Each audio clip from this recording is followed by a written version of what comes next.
This afternoon, ladies and gentlemen, I visited the offices of the East Africa Tea Trade Association, EATTA, here in Mombasa, where I held candid and constructive discussions with the association's leadership, including the Managing Director CEO, Mr. George Omunga, on the state of Kenya's tea sector and the wider challenges confronting our farmers, our traders, and our exporters.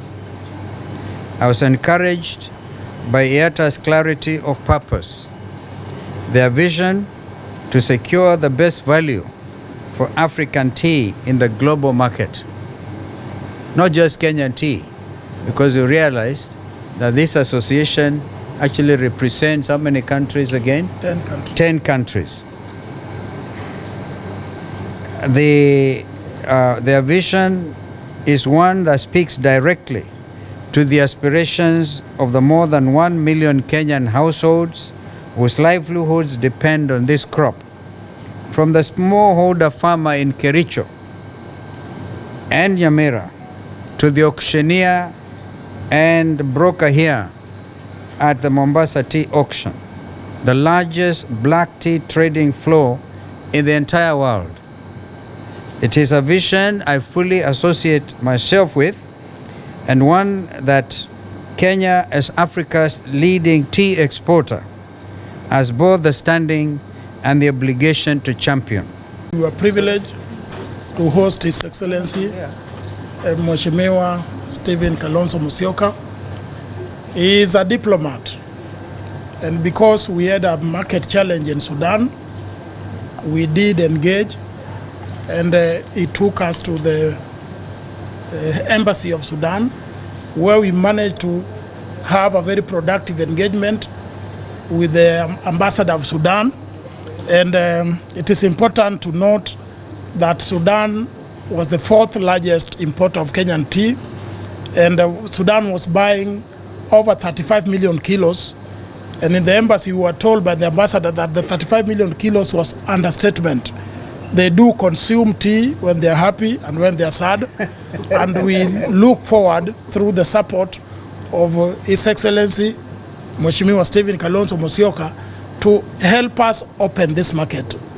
Because of the good name, because of the respect that is created in the region, that the regional leaders give him, we believe that with his support, we are able to recapture that market and open that market for the Kenyan tea and improve the livelihoods of millions and millions of smallholder tea farmers in Kenya. Thank you. I recently visited the embassy of the Republic of Sudan in Nairobi and held discussions with the ambassador to personally present the grievances of our tea sector and to press for the lifting of the ban on Kenyan tea exports that Khartoum imposed on 14th March 2025. And they did that as a reciprocal measure. They made it very clear. They did that because of this government's interference in the internal affairs of an independent and sovereign republic. Sudan has for decades ranked among Kenya's top 4 tea export destinations, historically importing in the order of 35 million kilograms annually, valued at approximately $70 million. The abruptness of the ban caught the trade in mid-motion. Tea, worth more than $23 million, was left stranded along the supply chain, including 207 40-foot containers held at the port of Mombasa, with the attendant demurrage, warehousing, and financing costs falling squarely on our exporters and ultimately on our farmers. The ripple effect of this ban has been felt well beyond the tea sector itself. A closed market of this scale depresses prices at the Mombasa auction, widens the glut in a market already contending with softer demand from other traditional destinations, and erodes the foreign exchange earnings that tea historically one of our top 3 export commodities, brings into the country, that is at least $20 million per week. It threatens bonus payments to farmers, strains the cash flow of processors and factories and the Kenya Tea Development Agency and private millers alike, and in aggregate weakens the very foreign exchange base on which our shilling, our import bill, and our debt servicing obligations depend. When a market of Sudan's size closes overnight, the shock travels from the auction floor here in Mombasa to the family budget in Kericho within a single trading cycle. We will engage President Buhari's government and tell him our foreign policy orientation has always been to support peace engagement, but not to allow the port of Mombasa to be the entry point for arms destined for Darfur, for Sudan, through Mombasa. This is what this Ruto administration has actually been doing, and therefore creating enemies for ordinary Kenyans who would otherwise want to have good neighborliness and within the framework of our regional organizations. Sudan is a member of EATTA, and I remember working very hard as Minister for Foreign Affairs in the city of in Djibouti. It's both a city and a country. When we strengthened EATTA, we removed 1D. It used to be Intergovernmental Authority on Drought and Development. We wanted to give it by talking about Intergovernmental Authority on Development. This is why we worked within that framework to bring peace in southern Sudan and in Somalia. And this is what William Ruto's administration is doing, destroying everything that was making this country an attraction to the region. Now we are seeing as an enemy nation. I gather, for example, that every container coming into Mombasa by the county government, they have to pay 7,000 shillings before they are placed in the warehouse.